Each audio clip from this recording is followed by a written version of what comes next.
200 యూనిట్ల వరకు కరెంటు కాల్చుకుంటే మనకు ఫ్రీ కరెంట్ ఇచ్చింది ప్రభుత్వం. దాదాపుగా ప్రతి పల్లెల లోపల ప్రతి పట్టణం లోపల అందరికీ ఫ్రీ కరెంట్ అనేది వస్తుంది. కొంతమంది రాని వాళ్ళు ఏం చేయాలంటే దయచేసి మన మీటర్ బిల్ ఏదైతే ఉందో అది జిరాక్స్ ప్లస్ ఇంకొకటి ఏంటంటే మన రేషన్ కార్డు జిరాక్స్ ఖచ్చితంగా సంబంధిత అధికారులకు ఇచ్చి 200 యూనిట్ల లోపు కరెంటు కాల్చుకున్న వాళ్ళకు ఫ్రీ కరెంట్ తీసుకోవాల్సిన బాధ్యత మన అందరి మీద ఉంది. అట్లాగే 500 రూపాయలకు సిలిండర్ ఇస్తా అని చెప్పింది ప్రభుత్వం.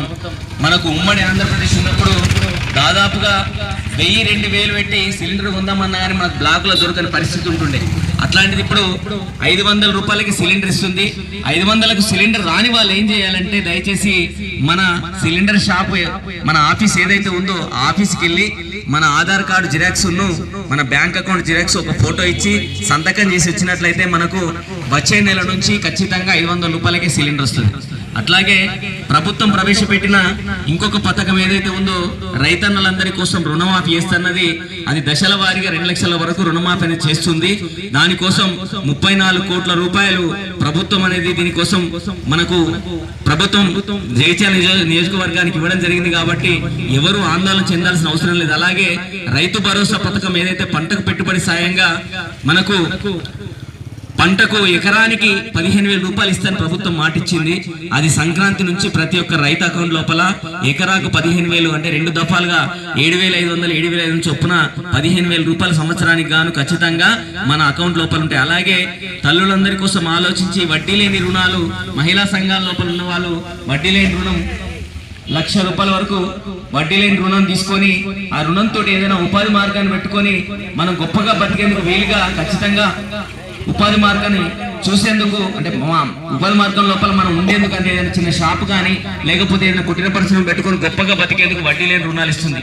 అలాగే ప్రభుత్వం ఆలోచించి ఇప్పుడు ప్రతి ఇంటింటికి సర్వే చేస్తుంది.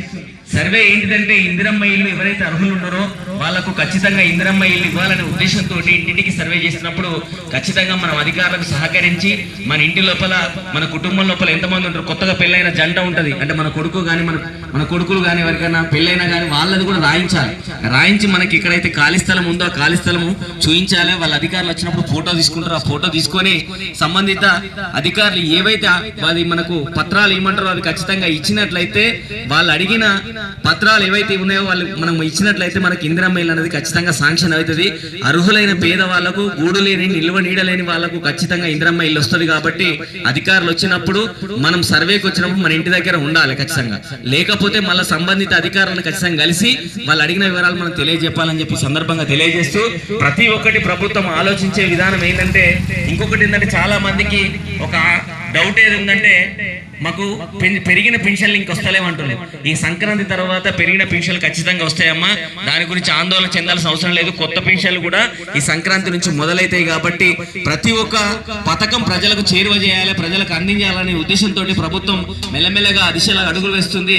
అలాగే సంవత్సర కాలం ఇప్పుడు ప్రభుత్వం వచ్చి సంవత్సర కాలం పూర్తయిన సందర్భం లోపల ఒక్కొక్క పథకాన్ని ప్రజలకు చేరువ చేస్తుంది. ప్రజల జీవితాల లోపల మార్పు కోరుకుంటుంది, మార్పు రావాలని చెప్పి ఆలోచిస్తుంది. కాబట్టి ఇంకా కొన్ని కొత్త పథకాలు కూడా తీసుకొస్తుంది. అవన్నీ తీసుకోవాలంటే ఖచ్చితంగా వాళ్ళు సంబంధిత అధికారులు వచ్చినప్పుడు మనం ఉండాలి. సంబంధిత అధికారులు వాళ్ళు అడిగిన వివరాలు ఏవైతే ఉన్నాయో ఖచ్చితంగా మనం ఇవ్వాలని చెప్పి తెలియజేస్తూ ఈ కార్యక్రమాన్ని ఉద్దేశించి మిత్రుడు పలిగిరి రాజేందర్ గారి లోపల ఒక మంచి పాట విందాం. ప్రజాపాలన ఇది ప్రగతి పాలన, ప్రజలు మెచ్చిన ఇది ప్రగతి పాలన, ప్రజాపాలన ఇది ప్రగతి పాలన, పల్లెలను అభివృద్ధిల నడిపే పాలన,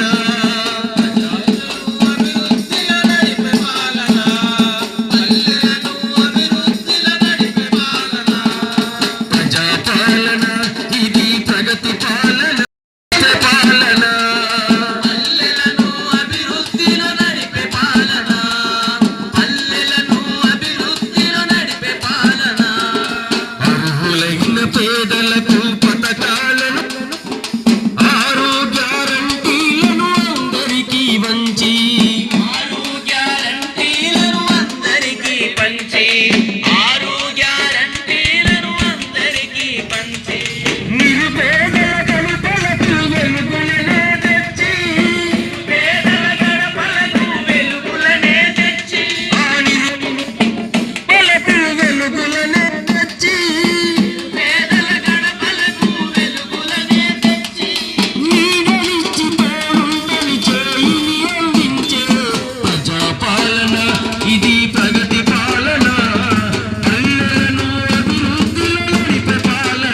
ప్రజలందరి కోసం ఆలోచించి ఒక్కొక్క పథకాన్ని తీసుకొస్తుంది. అలాగే ఇంకొక కొత్త పథకం ఏదైతే ఉందో, దాదాపుగా ఉమ్మడి ఆంధ్రప్రదేశ్ ఉన్నప్పుడు చాలా మంది ఇక్కడ ఉపాధి కరువై గల్ఫ్ బాట బట్టి ఏజెంట్ చేతిలో మోసపోయి అక్కడ పని దొరకక కల్లి వెళ్ళి జైలు జీవితం గడిపి ఇక్కడికి వచ్చిన తర్వాత మళ్ళీ ఏం చేయాలో దిక్కుతోచిన స్థితి లోపల ఉన్న కుటుంబాలు ఏవైతే ఉన్నాయో, చిన్న భిన్నమై అప్పుల పాలై ఉన్న కుటుంబాలు ఏవైతే ఉన్నాయో వాళ్ళందరి గురించి ఆలోచించి ప్రభుత్వం 5 లక్షల ఎక్స్గ్రేషియా ఇవ్వడానికి ముందుకొస్తుంది. గల్ఫ్ బాధిత కుటుంబాలు ఏవైతే ఉన్నాయో, గల్ఫ్ జీవితాన్ని గడిపి చిన్న భిన్నమైన కుటుంబాలు ఏవైతే ఉన్నాయో అక్కడ జైలు జీవితం గడిపి ఇక్కడికి వచ్చిన తర్వాత అప్పుల పాల ఏం చేయాలో దిక్కుతోచని స్థితి లోపల ఉన్న కుటుంబాలు ఏవైతే ఉన్నాయో, గల్ఫ్ బాట లోపల అక్కడ పనులు చేసుకొని ఏదైనా అకస్మాత్తుగా మరణించిన కుటుంబాలు, అంటే దాదాపుగా అక్కడ ఏది గుండెపోటు వచ్చి లేకపోతే అక్కడ చనిపోయిన కుటుంబాలు ఏవైతే ఉన్నాయో, చిన్న భిన్నమైన కుటుంబాలు ఏవైతే ఉన్నాయో ఆ కుటుంబానికి ప్రభుత్వం 5 లక్షల ఎక్స్గ్రేషియా ఇస్తుంది. దాని గురించి కూడా సర్వే చేపట్టి ఏవైతే ఆ కుటుంబాలు ఉన్నాయో వాళ్ళందరి గురించి ఆలోచించి ఖచ్చితంగా 5 లక్షల ఎక్స్గ్రేషియా ఇవ్వడానికి ప్రభుత్వం ఆలోచిస్తుంది. ఈ సందర్భంగా ప్రభుత్వం ఏదైతే పథకం తీసుకొస్తుందో ఆ పథకాలన్నీ మనకు ఉపయోగపడేటి. దాదాపు ఉచిత బస్సు ప్రయాణం అనేది ఆడబిడ్డలందరికీ, అంటే మన పిల్లలు దూర ప్రాంతాల్లో చదువుకున్న వాళ్ళకు ఇక్కడ నుంచి ఎక్కడికైనా వెళ్ళడానికి, రాష్ట్రమంతా ఎక్కడికైనా వెళ్ళడానికి ఉచిత బస్సు ప్రయాణం అనేది ఉపయోగపడుతుంది. అట్లనే ఉద్యోగం చేసే పిల్లలు ఎవరైతే ఉన్నారో వాళ్ళకు కూడా ఉపయోగపడుతుంది. మన తల్లులంతా ఇక్కడ నుంచి రాష్ట్రమంతటా ఏదైనా పుణ్యక్షేత్రాలకు కానీ, పెళ్లిళ్ళకు కానీ, పేరెంటాలకు కానీ ఏదైనా అవసరం ఉండి హాస్పిటల్కి వెళ్ళాలన్నా కానీ ఉచిత బస్సు అనేది ఆడబిడ్డలందరికీ దాదాపు ఉపయోగపడుతుంది. అలాగే ప్రభుత్వం ప్రవేశపెట్టే ప్రతి పథకము ప్రతి ఇంటికి చేరువ కావాలి, ప్రతి ఒక్కరు తీసుకోవాలనే ఉద్దేశంతో జిల్లా కలెక్టర్ గారి ఆదేశానుసారం జిల్లా పౌర సంబంధాల అధికారి గారి నేతృత్వం లోపల, మన పంచాయతీ సెక్రటరీ గారి ఆధ్వర్యం లోపల, పంచాయతీ సిబ్బంది గారి ఆధ్వర్యం లోపల, మన కారోబార్ గారి ఆధ్వర్యం లోపల ఈ కార్యక్రమం ఇక్కడ నిర్వహించడానికి సహకరించిన మన రాజారాం గ్రామ ప్రజలందరికీ ప్రతి ఒక్కరికి పేరు పేరున కృతజ్ఞతలు తెలుపుతూ ముగిస్తున్నా. థ్యాంక్ యూ, ధన్యవాదాలు.